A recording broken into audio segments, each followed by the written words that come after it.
Management से, और तीसरी तिमाही में मुनाफा 4 गुना और आय करीब 4% बढ़ी। एबिटा ग्रोथ 2.5% रही है। मार्जिन में भी हल्की गिरावट रही। नतीजे और ग्रोथ आउटलुक पर बातचीत करने के लिए हमारे साथ जुड़ रहे हैं कंपनी के CFO कबीर अहमद शाकिर जी। कबीर जी, बहुत बहुत शुक्रिया CNBC आवाज़ को अपना समय देने के लिए। सर, शुरुआत मार्जिन से ही करूँगी। रिजल्ट आए, मार्जिन में थोड़ी हल्की गिरावट देखने को मिली, कॉन्ट्रैक्शन देखने को मिल रहा है, क्या वजह रही इसकी sir?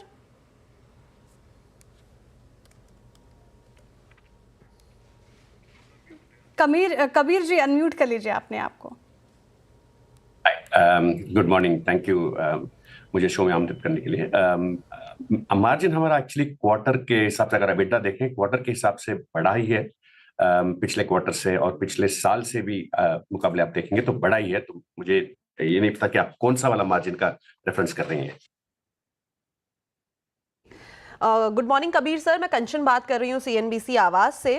First of all congratulation, अच्छे नंबर प्रेजेंट किए हैं टाटा कम्युनिकेशन में Q3 में। अब मैं आपसे पूछना चाहूंगी, अगर हम रेवेन्यू ग्रोथ देखें तो वहां पे हमें अप्रोक्सीमेटली 4% का एक अपसाइड देखने को मिला है। उसके जो मेजर कंट्रीब्यूटर्स हैं वो कौन है, और साथ ही साथ यहाँ पे हमें 115 करोड़ का वन टाइम इनकम भी देखने को मिला है, उसका परफॉर्मेंस में किस तरीके से इम्पैक्ट पड़ा है? कंचन, पहली बात तो मैं ये कहना चाहूंगा कि हमारा जो स्ट्रैटेजी है उस पे हम एग्जीक्यूट करते आ रहे हैं। हर तिमाही आप उसका नतीजा हमारे रिजल्ट्स पे देख रहे हैं। इस क्वार्टर भी हमने 2.9% ग्रॉस रेवेन्यू ग्रोथ दिया है। हमारा डेटा पे जो फोकस है, डेटा का रेवेन्यू ग्रोथ 6.2% है। और अगर मैं उसको अनपील करूं तो हमारा core connectivity business about 3% grow किया है, और जो फोकस हमारा है वो डिजिटल रेवेन्यूज वो 10.2% से ग्रो किया है। तो ये ग्रोथ थोड़ा ब्रॉड बेस्ड है। डिजिटल रेवेन्यूज में हर पोर्टफोलियो एक्सेप्ट मीडिया थोड़ा इवेंट बेस्ड है। उसके अलावा connected solutions, next gen connectivity, cloud, सब अराउंड 10% के आसपास ग्रो कर रहे हैं। तो इसलिए we are quite happy. This is in the context of very क्या बोलूं मैं, टफ मैक्रो कंडीशंस। अब ये आउटलुक लग रहा है कि मैक्रो कंडीशंस थोड़ा ईज हो जाएंगे, तो I think we should start seeing better growth from next quarter onwards, even better than what अभी हमने जो डिक्लेयर किया है। ऑन प्रॉफिटेबिलिटी, जो पहले हमारा एम्बिशन था कि हम इस साल अराउंड 20% लेके आएंगे। दो क्वार्टर से हम 20% एबिटा ग्रोथ पे हैं।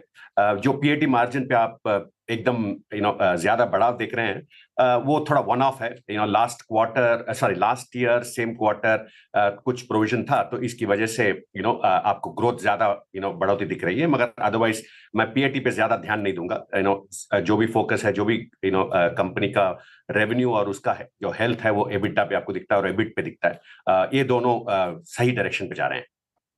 जी सर, बिल्कुल आपने बात की, टफ मैक्रो में भी आपकी कंपनी डिसेंट नंबर पेश करने में कामयाब रही है सर। लेकिन हालांकि आपने थोड़ी तस्वीर भी साफ की अपकमिंग क्वार्टर्स के लिए, लेकिन थोड़ा डिटेल में जानना चाहूँगी मैं 2-3 क्वार्टर्स के लिए आपकी रणनीति क्या है सर, क्या स्ट्रैटेजी है, साथ ही वॉल्यूम और प्राइसिंग ग्रोथ के मोर्चे पर?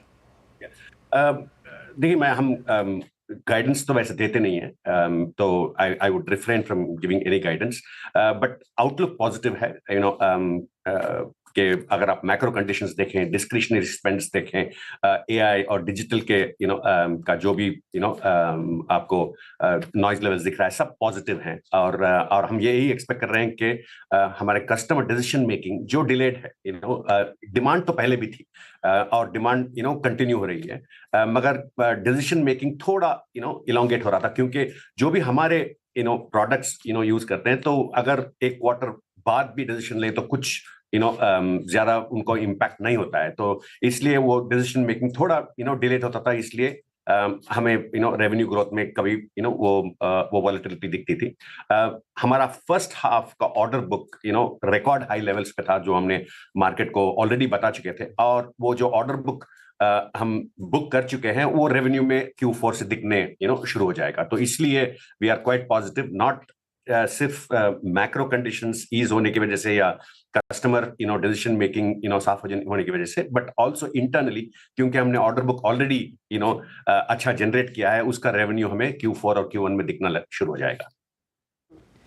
तो स्ट्रॉन्ग ऑर्डर बुक का जो रिफ्लेक्शन है वो अपकमिंग क्वार्टर्स में हमें डेफिनेटली देखने को मिल सकता है। Moving forward sir, Tata communication ने नीदरलैंड में अप्रॉक्सीमेटली 770 करोड़ का इन्वेस्टमेंट का प्लान किया है। उसके पीछे का जो स्ट्रैटेजिक रीजन है वो क्या है, और आप आने वाले टाइम पे वहां से कितने रिटर्न की एक्सपेक्टेशंस लगा रहे हैं?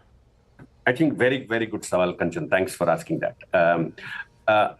हम इस कंपनी को फ्यूचर रेडी करना चाह रहे हैं, बोथ ऑर्गेनिक और इनऑर्गेनिक ग्रोथ को हासिल करने के लिए। इस वजह से हमने पहले एक क्वार्टर पहले या 2 क्वार्टर पहले टीसी यूके को हमारा डायरेक्ट सब्सिडरी बनाया था।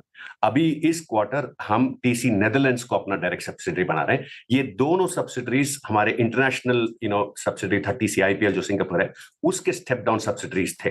तो हम इसको एक लेवल ऊपर लाने की ये वजह है कि कोई भी हमें टारगेट एक्विजिशन टारगेट बाहर यूरोप में या यूएस में मिले तो उसको एक्वायर करने के लिए ये एक्विजिशन व्हीकल्स बन सकते हैं हमारे लिए। तो ये बेसिकली एक फ्यूचर रेडी स्टेप है और बहुत महत्वपूर्ण स्टेप है हमारे लिए, ताकि हम टाटा कम्युनिकेशंस को फिट बना सकें और हम कॉम्पिटिटिव रह सकें कि कोई अच्छा एसेट मिले जिसमें कंपटीशन हो खरीदने के लिए, कि हम फ्रॉम ऑल एस्पेक्ट्स, सिर्फ पैसा ही नहीं but also from a net of tax perspective हम कॉम्पिटिटिव रह सकें। इसकी वजह से ये स्ट्रेटेजिक स्टेप लिया गया है। सर, कंपटीशन को मात देने के लिए स्ट्रैटेजिक स्टेप आपकी तरफ से। कबीर जी, आखिरी सवाल मेरी तरफ से होगा फिलहाल। बजट हफ्ता है, ये सैटरडे बजट है, बजट से क्या उम्मीद लगाकर बैठे हैं आप? देखिए, जो इंडिया जो प्रोग्रेस पे जा रही है, जो हम 5 ट्रिलियन 10 ट्रिलियन का एम्बिशन और विजन है हमारे, we are very positive about India as a whole. और मेरा यही एक्सपेक्टेशन है कि डिजिटल और एआई और कंजम्पशन के जो भी पॉलिसीज हैं वो इस डायरेक्शन में और इसे बढ़ावा देने के लिए हमें करना चाहिए। ऑलरेडी सरकार इस पे बहुत सही काम कर रही है और अच्छा काम कर रही है और हम बहुत खुश हैं इसकी वजह से, और हम इसमें और ज्यादा डिजिटल और एआई के लिए पुश देखना चाहते हैं सरकार की तरफ से। तो डिजिटल सर्विसेज, साथ ही साथ आर्टिफिशियल इंटेलिजेंस, सारी उम्मीदें इस टाइम पे बजट में है। सर, लास्ट सवाल मेरी तरफ से, अगर हम रेवेन्यू पूरा का पूरा देखें तो जो डेटा सर्विस है उसका रेवेन्यू टॉप लाइन में काफ़ी बड़ा कंट्रीब्यूशन है। अगर इसका हम वन टाइम इसको एक्सक्लूड कर दे तो इस सेगमेंट से हमें जो ग्रोथ देखने को मिल सकती है वो कितनी सस्टेनेबल है? हमारा फोकस, पहले traditionally Tata communications international voice wholesale player हुआ करता था। अभी वॉइस पे कोई फोकस नहीं है, हमारा स्ट्रेटेजिक फोकस सारा डेटा पे ही है।